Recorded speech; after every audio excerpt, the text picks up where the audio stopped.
ตัวเจ้าบัวกับหันเยื่องนาพังพร้อม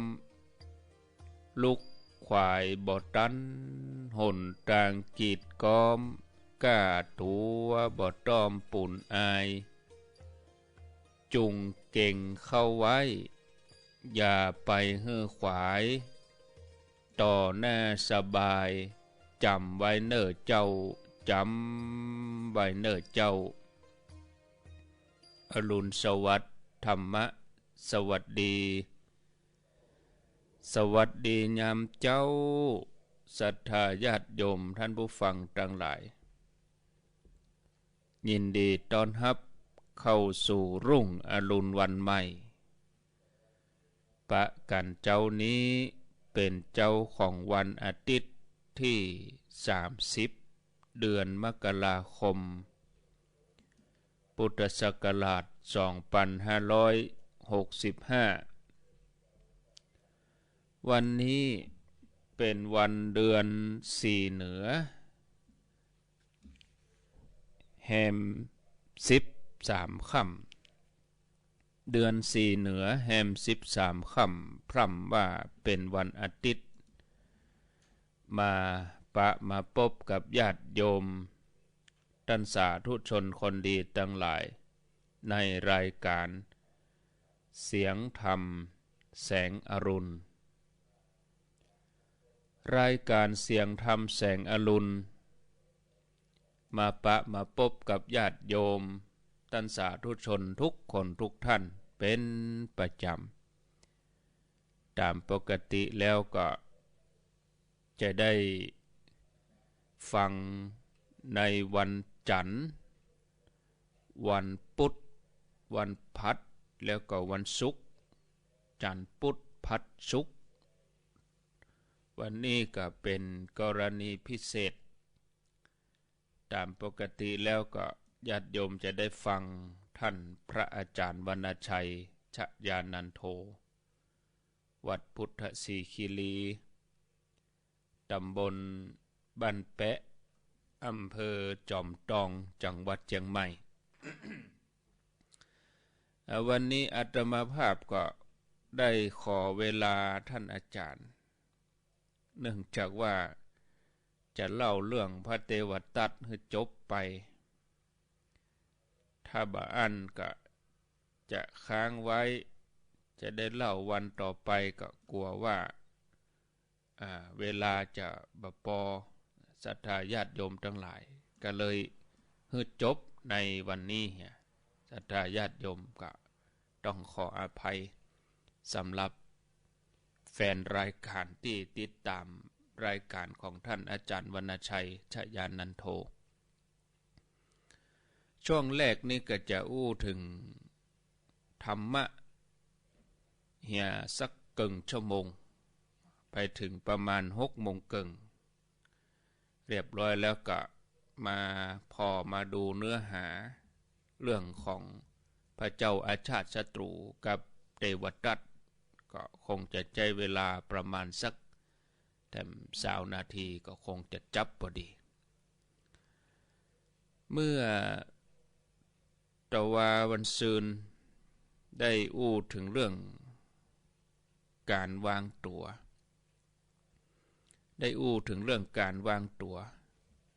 ญาติโยมทั้งหลายว่าเฮาทั้งหลายวางตัวให้เหมาะสมที่กล่าวที่อู้ไปแล้วก็คือว่าทำตัวให้สมกับที่ตัวเก่าเป็นอันหยังก็ให้วางตัวให้เป็นอย่างนั้นวันไหนที่ว่างๆดีๆเฮาบ่ได้คิดอันหยังหลงบ่ได้ไปธุระจังใดเฮาก็ลองเอากระดาษมาสักแผ่นหนึ่งเอาปากกาเอาดินสอมาเขียน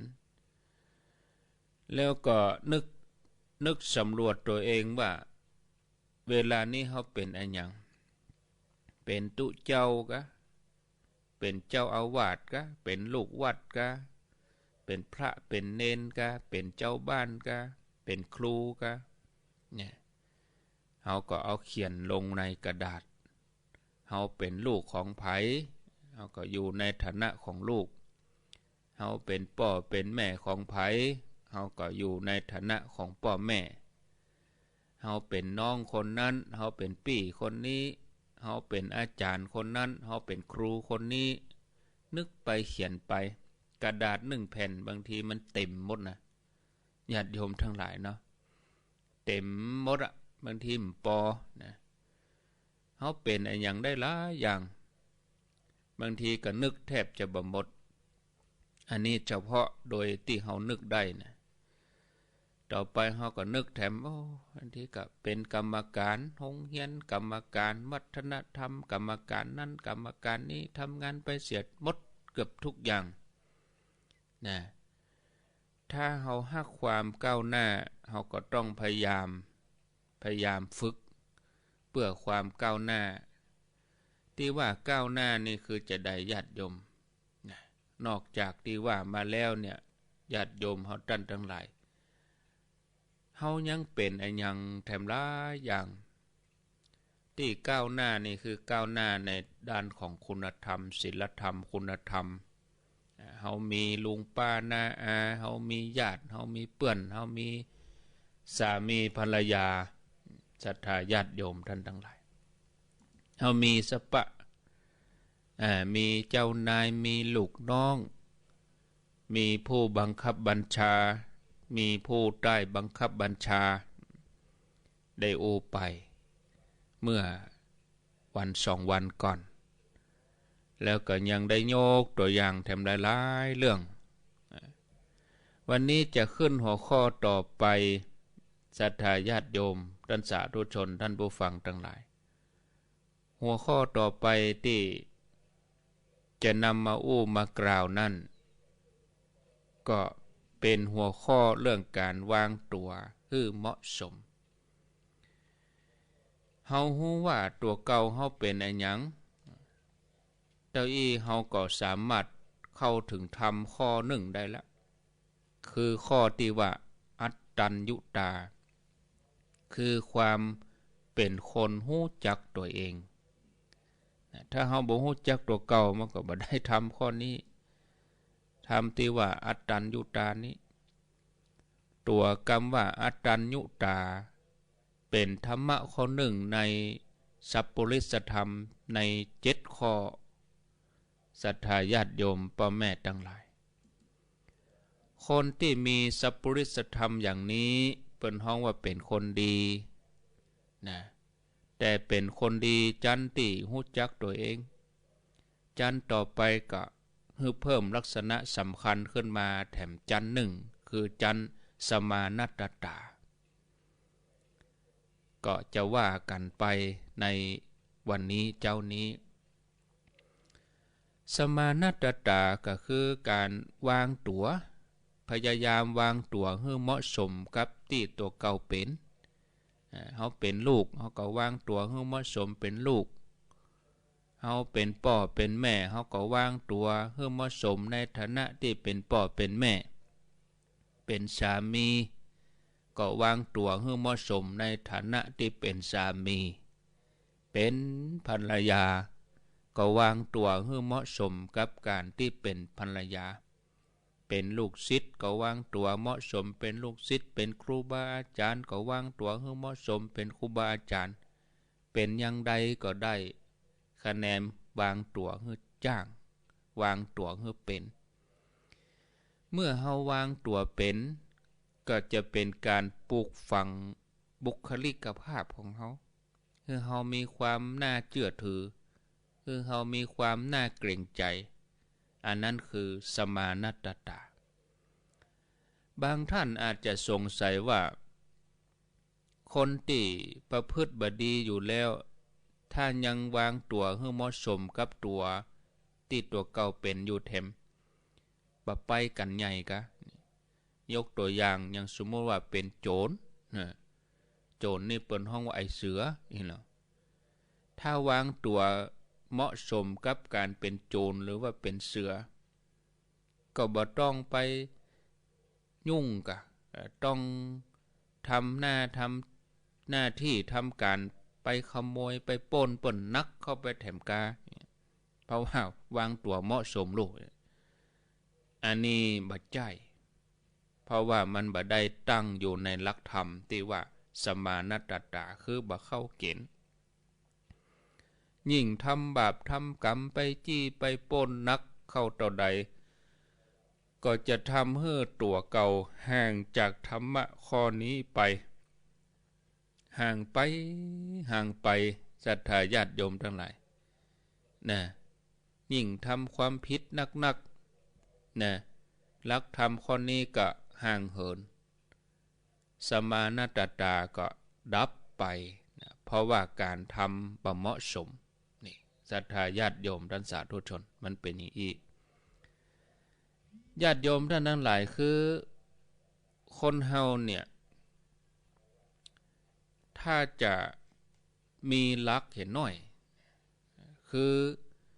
ญาติโยมท่านทั้งหลายทุกคนควรมีลักของตัวเก่าอยู่อย่างหนึ่งคือความเป็นคนนี่คนที่เป็นที่รองรับความเป็นคนถึงหมดถึงมวลญาติโยมทั้งหลายอย่างเฮาทั้งหลายถึงวันนี้ความเป็นคนก็คือความเป็นลูกเป็นป่อความเป็นสามีภรรยาตลอดจนถึงความเป็นลูกน้องความเป็นบริวารมีเจ้านายมีบริวารเนี่ยศรัทธาญาติโยมอันนี้คือความเป็นคนก็เลยเป็นสิ่งที่จำเป็นถ้าเป็นยังหมูแมวหมูเป็ดหมูไก่ก็เป็นสิ่งนั้นตามเหมาะสมสำหรับเขานะศรัทธาญาติโยมข้อแรกที่สุดก็คือต้องวางตัวให้เหมาะสมกับตัวที่เป็นคนคือตัวเอาตัวเก่าเป็นคนทีนี้ก็จะต้องประพฤติตามหลักของความเป็นคนคือคนนี่เพิ่นจะทำดีแต่ถ้าไปจี้ไปปล้นเป็นโจรเป็นไอเสือให้ก็แสดงว่าวางตัวผิดไปคือวางตัวบ่เหมาะสมกับ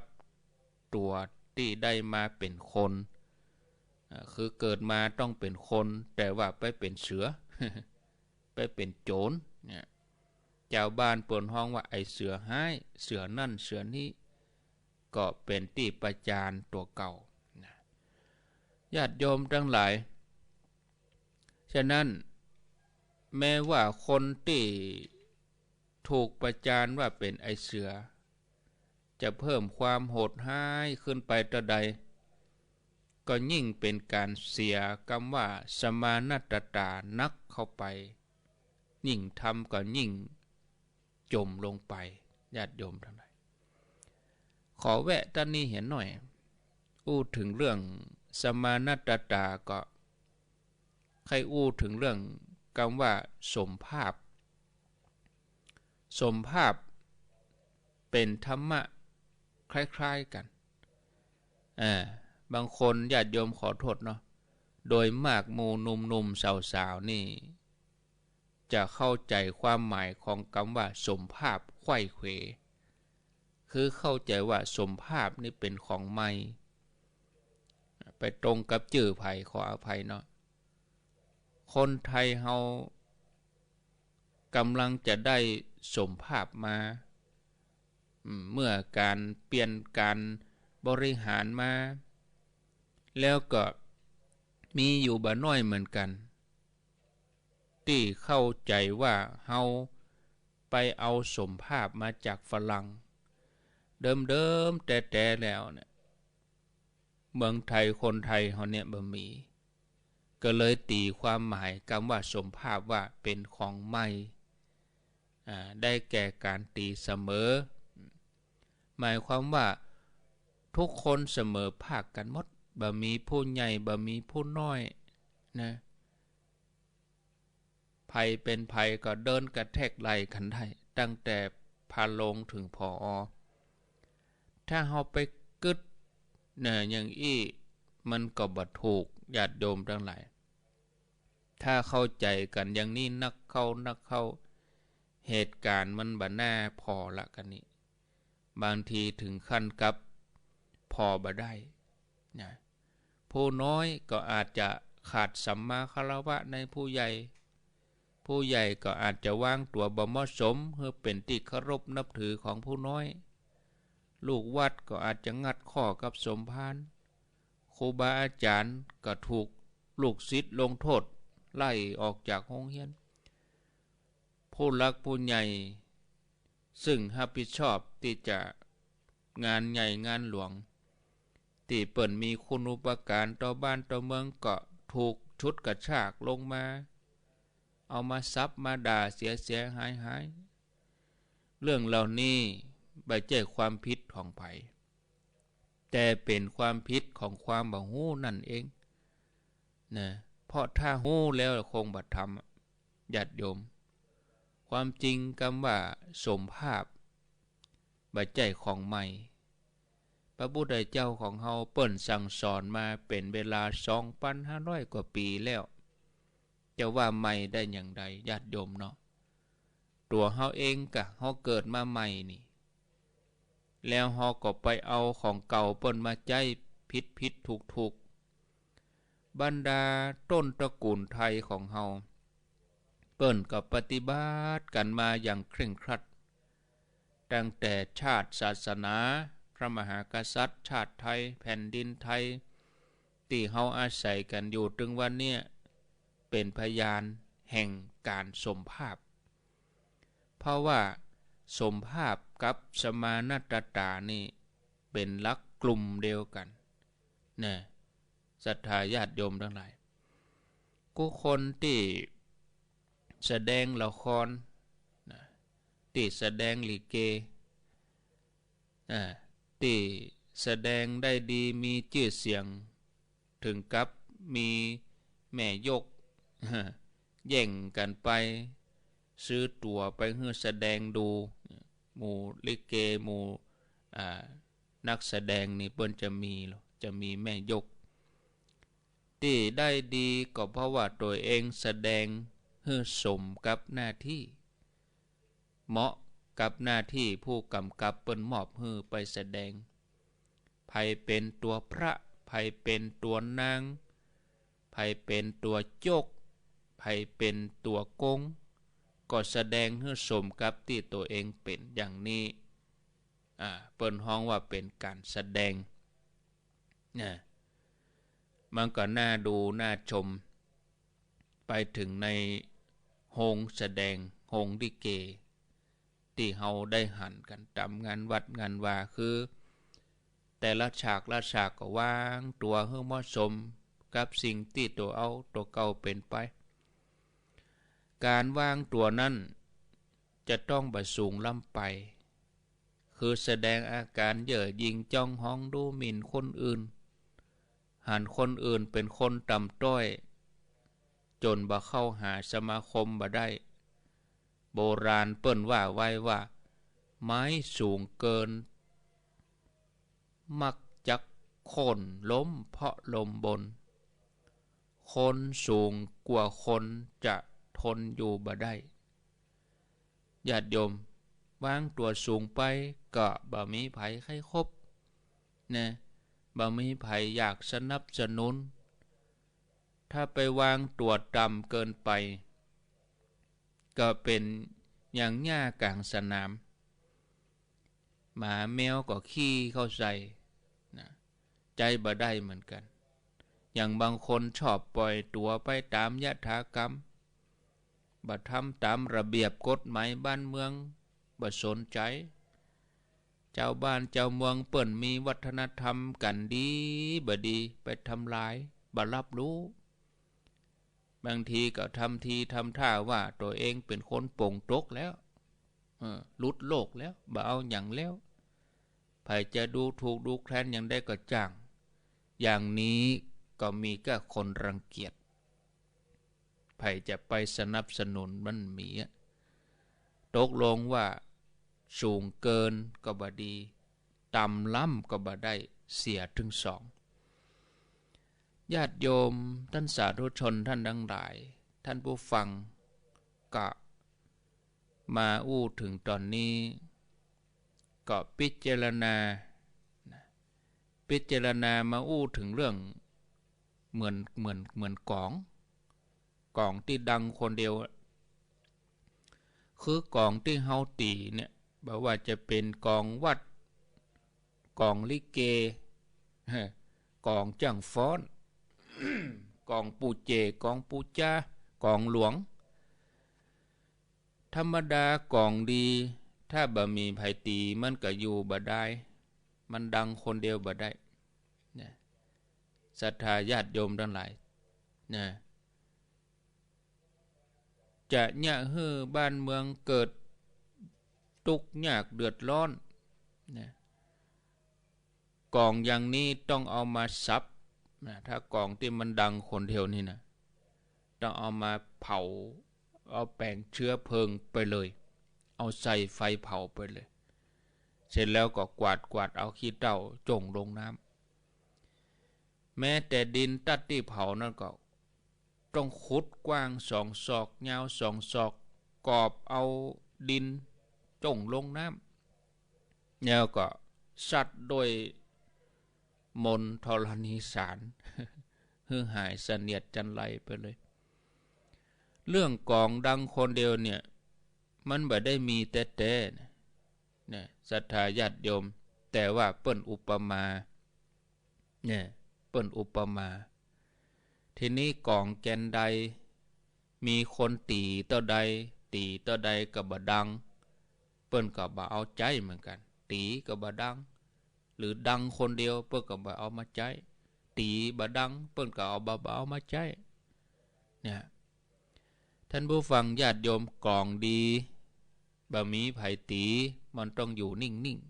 ๆคือรักษาสมรรถภาพไว้นะคือพร้อมที่จะดังทันทีเมื่อถูกตีบอกกองไม้กองค้อนไปกระทบปุ๊บส่งเสียงตุ้มขึ้นมาคนดีก็เหมือนกองดีคือต้องสั่งสมความดีใส่ตัวแต่ถ้ายังบ่มีไผยกก็เฉยไว้ก่อนเนี่ยบ่ดีไปยกตัวเองจะเข้าเกณฑ์เป็นกองจันไรเมื่อถึงคราวที่เปิ้นยกก็ควรจะสมกับที่เปิ้นยกหมายความว่าเมื่อมีคนตีแล้วก็ดังนะดังให้สมกับที่เขาตีเนาะอย่างเปิ้นแต่งตั้งให้เป็นอย่างนั้นเป็นอย่างนี้มอบหมายให้ทำหน้าที่นั้นทำหน้าที่นี้ตั้งให้เป็นป้อหลวงเลือกให้เป็นกำนันตั้งให้เป็นครูเป็นทหารเป็นตำรวจเป็นผู้แทนเป็นสจสสเป็นอันยังก็จ้างอันนี้แสดงว่าเปิ้นตั้งให้เปิ้นตีแล้วนะบ่อยากดังก็จะต้องดังญาติโยมทั้งหลายบ้านเมืองที่วุ่นวายนี่ก็เพราะเป็นเรื่องของคนที่มันดังเอง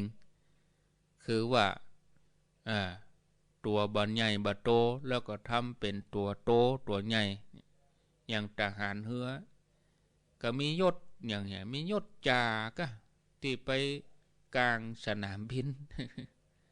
กินเหล้าเมาที่สนามบินแล้วก็ไปตะโกนว่าระเบิดเนี่ยตกใจใหม่ๆนี่เถียงเปิ้นเอ็นคอปอปืออันเนี้ยทำตัวโตทำตัวเบ่งบางทีกินเหล้าแล้วขี่รถตำรวจเปิ้นกวดวัดแอลกอฮอล์แล้วก็มันเกินปริมาณไปขู่ตำรวจเป็นลูกท่านลันเธอหูจักก็เป็นไผนามสกุลดังลูกคนนั้นหลานคนนี้เนี่ย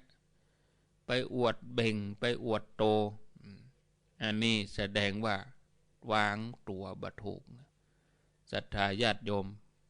ตัวบ่มีหน้าที่แสดงว่าตัวมีหน้าที่ตัวบ่มีสิทธิ์แสดงว่าตัวมีสิทธิ์อย่างที่ภาษาสมัยนี้เปิ้นฮ้องว่าเบ่งคนเบ่งเนี่ยศรัทธาญาติโยม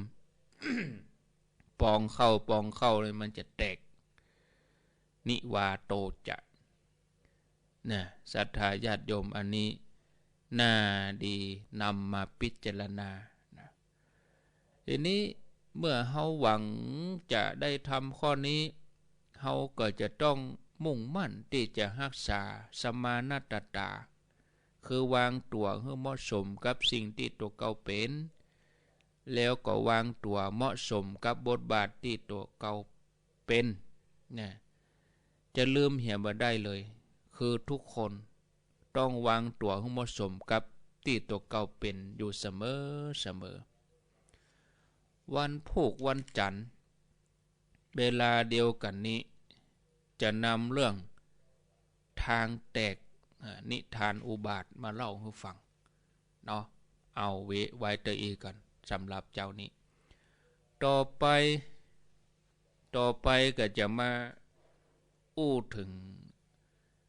พระเจ้าอาชาติศัตรูญาติโยมที่เข้ามาทางระบบ Facebook นี่ก็ขออนุโมทนาเนอะหลายผู้หลายท่านกำเดียวจะขึ้นข้อความให้ทางหน้า Facebook นะญาติโยมนะกำเดียวจะทยอยขึ้นข้อความให้เป็นคนนะแต่ขออนุญาตได้ผ่านไปโวยก่อนอีนะแล้วก็จะเดี๋ยวถ้ามีเวลานักปอก็จะทยอยอ่านให้กู้คนเนอะแต่คะแนนว่าพิมพ์มานะถ้าญาติโยมแบบพิมพ์มานี่มันข้อความแบบปรากฏฝากแชร์ตัวเนาะนี่อย่างญาติโยมที่เปิ่นเข้ามาถ้าแบบพิมพ์อันอย่างให้เลยก็จะมีกระจื้อบ่ได้เป่าโคกลกถ้าพิมพ์บะฟังอยู่เนออย่างตุลุงปะแงะเนี่ยเจ้านี้ฟังอยู่ว่ะแล้วก็มีแม่ละวันหลายท่านเนาะอนุโมทนาจะขึ้นข้อความให้หน้า Facebook นะขึ้นข้อความให้แล้วก็กำเดียวจะอ่านคะแนนว่าพิมพ์อันอย่างก็ได้ฟังอยู่ที่ไหนชัดดีชัดดีถ้าเฮามีก็โบกมือมันก็เป่าโคกลกมันข้อความแบบปรากฏพิมพ์กับใบสาก็จะเจริญสุขเจริญชัยก็พิมพ์อย่างก็ได้เนาะเอาแล้วญาติโยมมาเล่าต่อเรื่องพระเจ้าอาชาติศัตรูที่ไปคบกับคนบดีเทวทัตก็ซ้ำไปยุยงให้พระเจ้าอาชาติศัตรูนั่นได้ทำกรรมอันนักอนันตริยกรรมคือไปปิตุฆาตคือฆ่าป่อก็คือไปฆ่าพระเจ้าพิมพิสารนะศรัทธาญาติโยมท่านสาธุชนนี่ไปฆ่าเปิ้นเอาเปิ้นไปขังทีนี้เล่าถึงแต่ว่าเนาะเล่าถึงแต่ว่านี่เล่าถึงตอนที่พระเจ้าพิมพิสารเปิ้นสิ้นพระชนแล้วสิ้นพระชนเพราะว่าสั่งห้ามบังฮื้อส่งเข้าส่งน้ำไปบ่ปอก็เอาช่างตัดผมฮื้อเอามีดโกนไปปาดพระบาทแล้วก็เอาเกลือตาทีนี้มานึกถึงแถมกรรมหนึ่งพระเจ้าอาชาติศัตรูนี่ก็เปิ้นก็มีมเหสีก็ประสูติพระเจ้าอาชาติศัตรูก็อุ้มพระโอรสมาก็มานึกถึงว่าสมัยที่ป่อของเฮาคือพระเจ้าพิมพิสารนะฮู้ว่าเฮาเกิดเปิ้นก็คงจะดีใจเปิ้นก็คงจะฮักเฮาอย่างยากล้าก็ไปถามแม่พระราชมารดาว่าแม่ตอนที่ลูกเกิดออกมาเนี่ยป่อมีความฮักลูกก่อศรัทธาญาติโยมผู้เป็นแม่คือพระราชมารดาก็ว่าลูกไปอู้อย่างอีก็ฮักนะกะป่อที่ไหนจะบ่ฮักลูกนะตอนที่ลูกเกิดมาเนี่ยตอนน้อยเนี่ยป่อยังอุ้มนั่งตักไปว่าราชการไปทำงานแล้วก็มีฝีที่นิ้วมือป่อของเจ้าก็ดูดฝีกลืนน้ำหนองนั่นเข้าไปอยู่ลูกปวดฮ้อนนะนี่ศรัทธาญาติโยมเล่าถึงตัดนี้แต่ว่าพระเจ้าพิมพิสารก็ทรงร่ำให้ แล้วก็จัดงานพระราชทานพิธีศพให้กับพระราชบิดาสมพระเกียรติ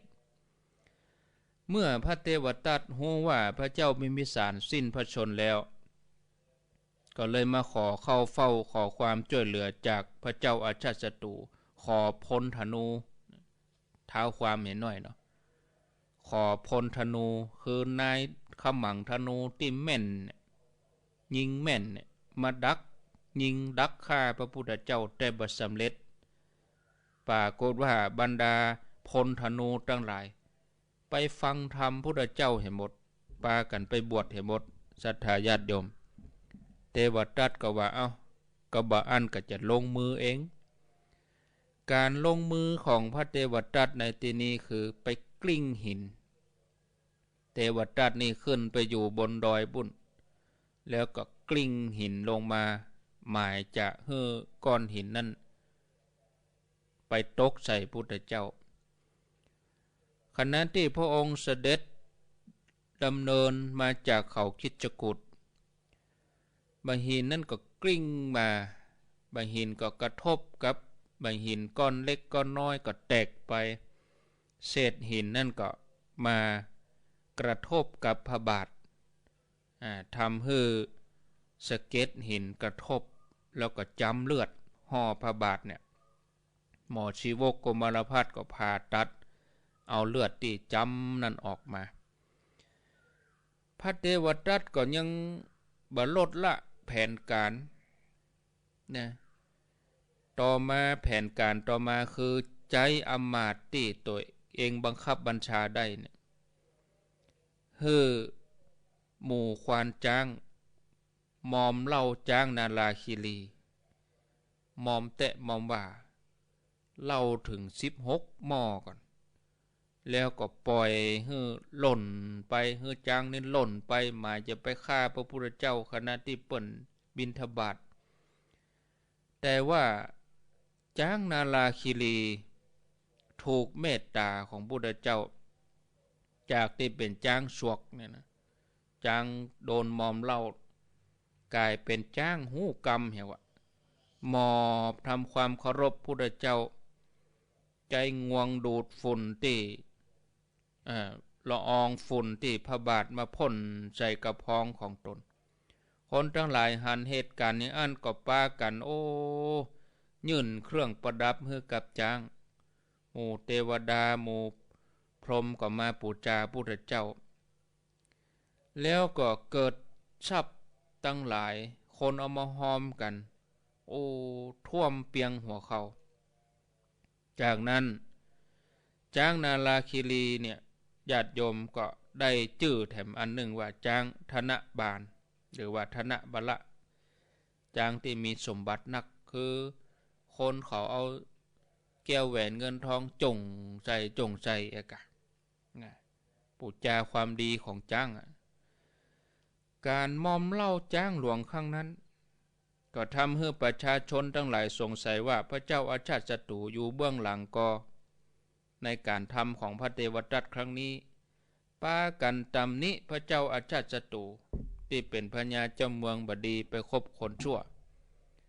ในที่สุดพญาเจ้าเมืองก็ทรงยกเลิกการบำรุงดูแลพระเทวทัตเลิกคบละกันนี่แล้วก็บ่ได้เสด็จไปมาหาสู่พระเทวทัตแถมเลยพระเทวทัตก็ยังบ่ลดละเตื้อนะ2เตื้อ3เตื้อเนาะแผนการใหม่คือว่าไปโฆษณาไปไปจ่าไปกุข่าวว่าตัวเองเนี่ยเข่งปฏิบัติเข่งกว่าพุทธเจ้าอีหรอเข่งอย่างใดก็คือเข่งอยู่5เรื่องนี้ตอนแรกนี่ถ้าตัวเองได้เป็นใหญ่เนี่ยจะไปขอพระพุทธเจ้าให้วางเกณฑ์ให้พระสงฆ์ทั้งหลายปฏิบัติตามนี้แต่พระพุทธเจ้าบ่เล่นตัวบ่เอาตัวนะทำบ่ได้เทวทัตเมื่อพระองค์ว่าทำบ่ได้เทวทัตก็โกรธเกลียดก็เลยไปโฆษณาว่าตัวเองเคร่งกว่าพระพุทธเจ้าอยู่5เรื่องที่ อยู่ป่าตลอดชีวิตบ่อาศัยบ้านบ่อาศัยเขตบ้านนะ2บิณฑบาตตลอดชีวิตแล้วก็บ่รับกิจนิมนต์3ใจผ้าบางสกุลตลอดชีวิต4อยู่คนไม่ตลอดชีวิตแล้วก็5บัฉันเนื้อตลอดชีวิตอันเนี้ยพระองค์เพิ่นมองกันไกลพระองค์ก็ว่าต่อไปตั้งหน้าถ้าวางกฎว่าอย่างนี้มันล็อกตัวเก่ามันจะอยู่ยากเทวทัตพระสงฆ์ในอนาคตเฮาบ่ฮู้มันก็เป็นอย่างอันแต่เฮ้ยอย่างเฮาหันบางทีเฮาจังหันนักวิชาการหลายๆคนที่ใครฮือพระเป็นอย่างอี้เป็นว่ากรรมเหล่านี้เป็นกรรมขอของเทวทัตรุ่นนี่เนาะพระสงฆ์จะต้องอันนั่นจะต้องนี่จะต้องบ่รับเงินรับทองพระสงฆ์จะต้องอยู่ป่าอยู่กับป่าพระสงฆ์จะต้องอย่างนั้นจะต้องอย่างนั้นจะต้องอย่างนี้ตัวเก่ายังมาลองมาบวชจักวาสาแล้วก็ไปวางกฎพระจะต้องบ่ใจเงินใจทองกันได้จะเอาอย่างมาจ่ายแต่ละเดือนนี่ไฟตั้งแต่หน้าวัดจนถึงปุ่นโฮงครัวปุ่นก็มาจากสพีติโยทั้งนั้นนะพระเนนเปิ่นไปเฮียนหนังสือหนังหาพระเนนไปห้องยุกห้องยามันก็ใจหมู่เนี่ยญาติโยมทั้งหลายขึ้นรถขึ้นอย่างซื้อครัวอย่างต่างๆวางเกณฑ์ไว้นักมันก็ยากเนาะอาตมาคิดดูเหมือนกันนะบางทีคนเหล่านั้นแม้แต่ลูกของเขาก็บอกเอามาบวชนะเขาก็มีลูกเบาเขาเนาะก็ส่งเฮียนทั้งนอกให้หมดแล้วก็คิดก็มาวางเกณฑ์ให้ตุเจ้านะตุเจ้าพระเนนเปิ้นอยู่วัดก็ยากอยู่แล้วไปวางเกณฑ์ขึ้นมาคุมกำเนิดตังอ้อมไผอย่าไปเข้ามาบวชมันอยู่ยากหรอกเนาะคนจะให้กำลังใจเปิ้นนะแล้วก็เฮาก็ต้องช่วยกันดูแลงานพระศาสนาช่วยกันอันที่มันจะทำให้อันอย่างมันพัฒนาสร้างสรรค์พัฒนาก็ควรจะช่วยกันนะญาติโยมท่านทั้งหลายแล้วช่วงนี้นี่มีข่าวนักออกแล้วใครตึงวันน่ะเนาะโอ้เหมือนลิงเปิดแผลยิ่งเปิดก็ยิ่งเจ็บแล้วไผเจ็บก็เจ้าพูดเท่านั้นเจ็บนะออกข่าวแล้วใครตึงวันพระเมาพ่องพระทำมนต์พ่องพระยังพ่องแล้วคนที่มีศรัทธาเกิงกลางๆนะเขาจะถอยติ๊กโดยเฉพาะคนหนุ่มคนกำแล้วอ่อนวัยรุ่นเนี่ยเป็นห่วงแต่เนอถ้าเขาบ่มั่นคงเนี่ยก็เดี๋ยวก็ออกมาละหน้าหนึ่งเนี่ยญาติโยมทั้งหลายอู้ไปกันเดียวกับยาวกรรมขอของเทวทัตเป็นอย่างนี้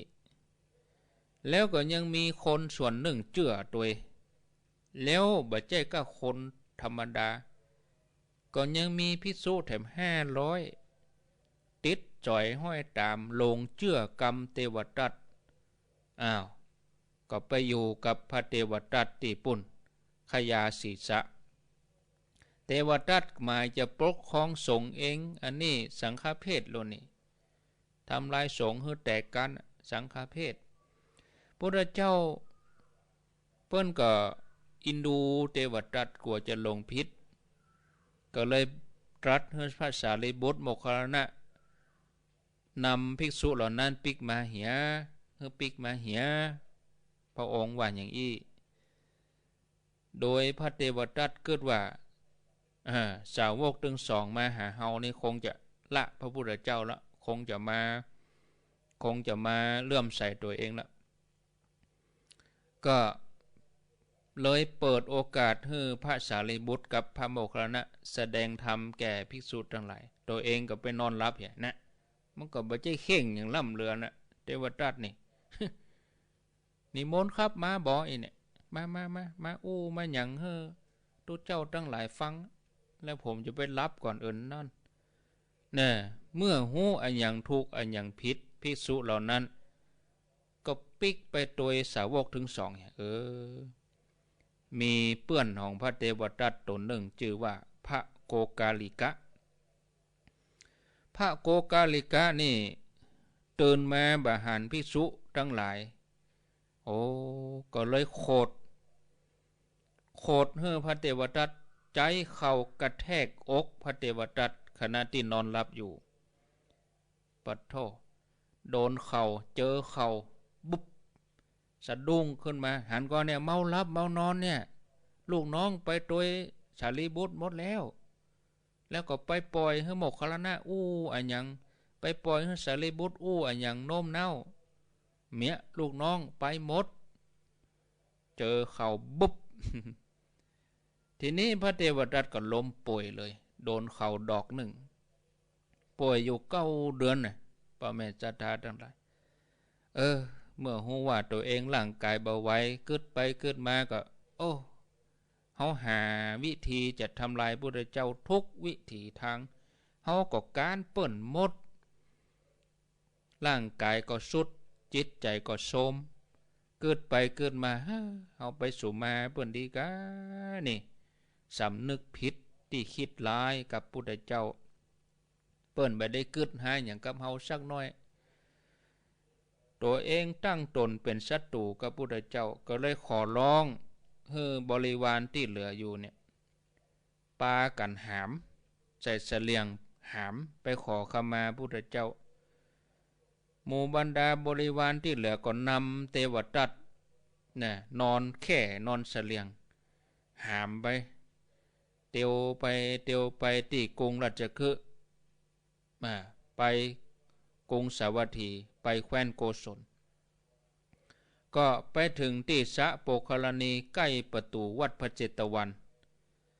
เทวทัตก็สั่งบริวารให้หยุดเพราะว่าฮ้อนเดินทางมานักฮ้อนก็ใครอาบน้ำแล้วก็ใครกินน้ำตีก่อนที่จะเข้าไปในวัดก็ขออาบน้ำเหี่ยก่อนเมื่อลูกน้องทั้งหลายวางเสลียงวางแค่ลงเทวทัตก็ย่างใหญ่เอาแข้งถึง2เอาเท้าถึง2วางลงพื้นดิน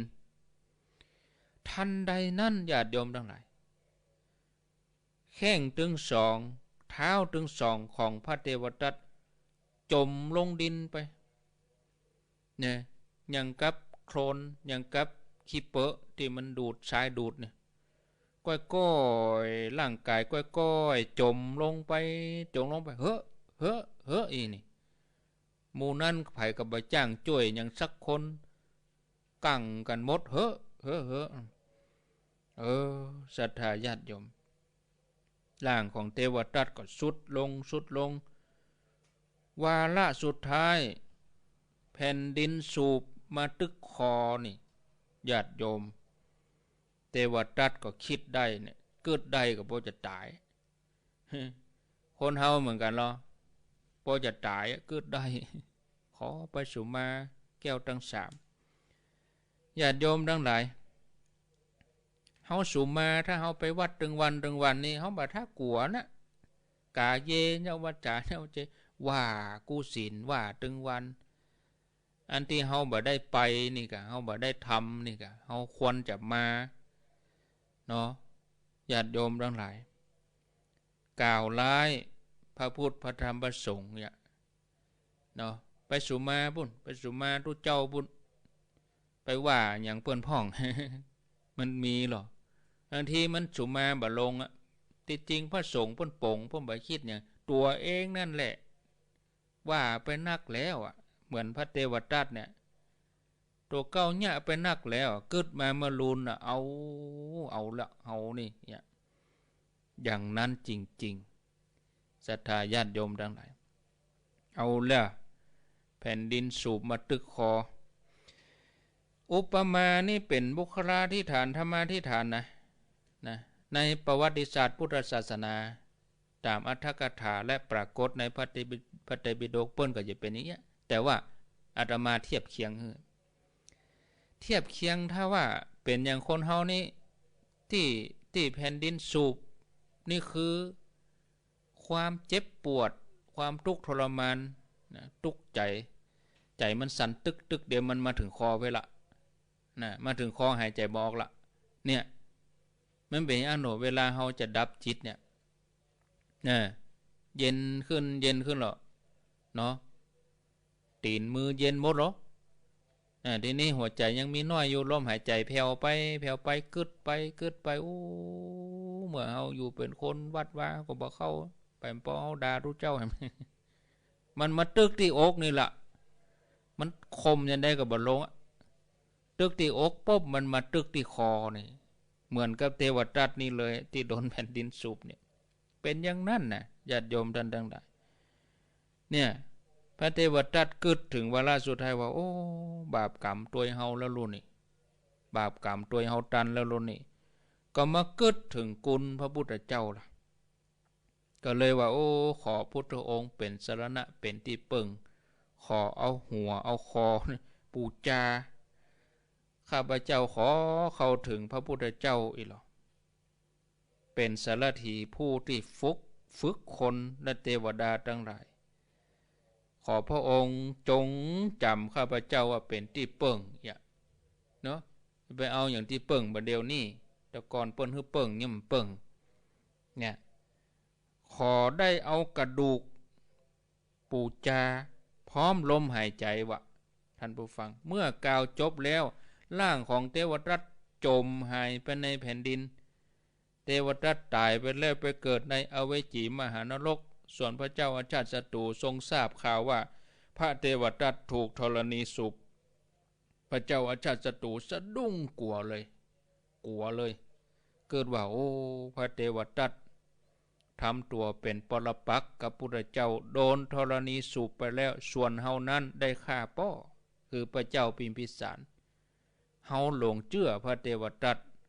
เฮาจะถูกแผ่นดินสูบก็หาเอาล่ะตุกอกตุกใจล่ะก็นี่บ่ม่วนใจล่ะทีนี้ม้อยรับไปเกิงรับเกิงฝันรู้สึกเหมือนถูกนายนิรยาบาลลากแขนยูตกไปที่มโนหกปุ่นว่าจะได้เจริญปอนก็จบเดี๋ยวเนี่ยฟังให้จบก่อนกะเดี๋ยวไปโทรอย่างเตื้ออย่างมาหู้เวลาอย่างอันเนาะ ขอโทษนะโยมนะอีแม่ก็ห้องให้แก่ไปฟังจบก่อนกับเพื่อกำลังม่วนกันเนี่ยจะจบแล้วนะจะไปเมาเล่นเดี๋ยวกะโทรศัพท์มันเนี่ยแบบว่าก็แบบว่าบ่ได้นะบ่บอกก็บ่ได้นะจะโทรก็จะโทรติ๊ก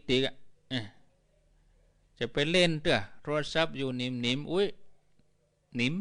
หันก่อน นิ่มฟังหันก่อนอยู่นิ่มก็แน่จะไปมาคุยมาเล่นแต่โทรศัพท์นั่นแน่ใจเย็นๆนะไปถึงไหนล่ะ ทีนี้ก็เฮาบลังเป็นบาปเป็นกรรมเฮก้าอันนี้พระเจ้าอาชาติศัตรูเจือพระเทวทัตพระเจ้าอาชาติศัตรูเกิงรับเกิงฝันโดนนายนิรยาบาลยูตกมนหกโดนเหล่าเตงเหล่านี่ก็คือยังหอกนี่นะบางครั้งก็รู้สึกว่าเหมือนโดนสุนัขมาแทะเล็มกินเนื้อเจ็บก็ต้องตื่นจะรับก็นายนิรยาบาลเอาล่างไปก็เดี๋ยวก็มาคบขอโทษมาคบแข่งคบอย่างจะรับก็จะไปต้องตื่นอะไรเนี่ยอันเนี้ยรับแบบเป็นสุขตื่นแบบเป็นสุขใครไปขอขมาพระพุทธเจ้าก็บ่กล้าสู้หน้าเปิ้นเพราะว่าได้ฆ่าป้อตัวเก่า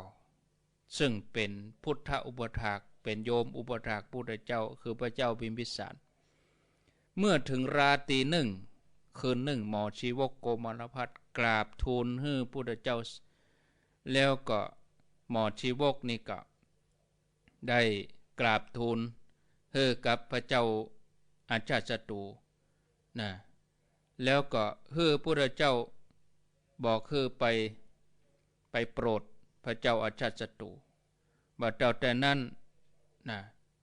หมอชีวกนี่เปิ้นมีสวนบะม่วงของเปิ้นล่ะพระเจ้าอาชาติศัตรูก็ดีใจที่จะได้ไปหาพุทธเจ้าเพราะว่ามีหมอชีวกเป็นตัวประสานเป็นผู้ประสานหมอชีวกกราบทูลพุทธเจ้าเหียก่อนพระพุทธเจ้าไปที่ชีวกอัมพวันคือสวนบะม่วงของหมอชีวกแล้วหมอชีวกก็ไปกร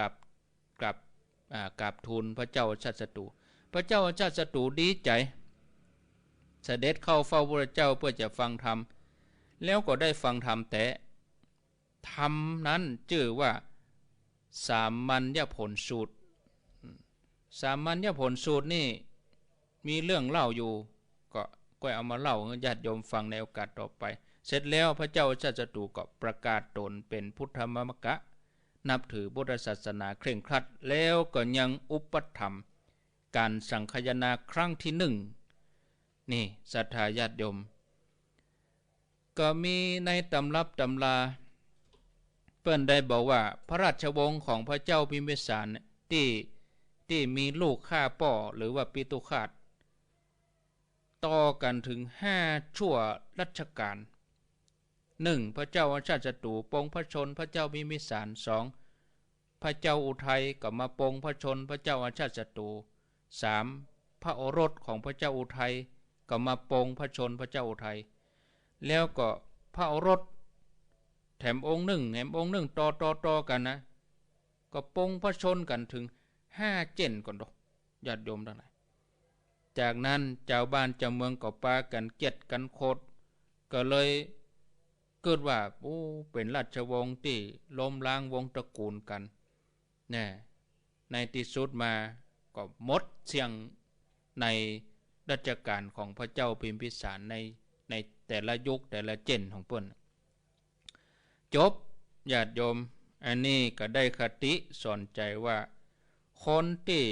เบียดเบียนพ่อแม่ทำร้ายพ่อแม่ฆ่าพ่อฆ่าแม่นะจะทุ่มเทหักโหมอุทิศตนทำอย่างใดตลอดชีวิตก็ห้ามนรกบ่ได้ต้องไปแน่นอนประเด็นนี้มันจะว่าไปฆ่าด้วยอาวุธบางทีก็ฆ่าด้วยการกระทำคือพ่อคือแม่ได้ตุกอกตุกใจเสียน้ำตาตุกใจเจ็บอกเจ็บใจลูกหลานทั้งหลายจะไปยะอย่างอันเน้อนะเอาอย่าไปตกมโนหกนะเนาะกึดหนักแล้วลูกตัวเก่าก็จะมาเนี่ยเฮือตัวเก่าอย่างอันนะตัวเก่าทำเฮือพ่อเฮือแม่อย่างใดลูกตัวเก่าก็จะทำเฮือตัวเก่าอย่างนั้นกรรมเวรมีจริงนะเอาจะโทรก็โทรเนอะข้างแถม3-4 นาทีเอาปั่นโอกาสเฮืออินดูคนเท่าอินดูคนเท่าขอโทษนี่ที่ต้องบอก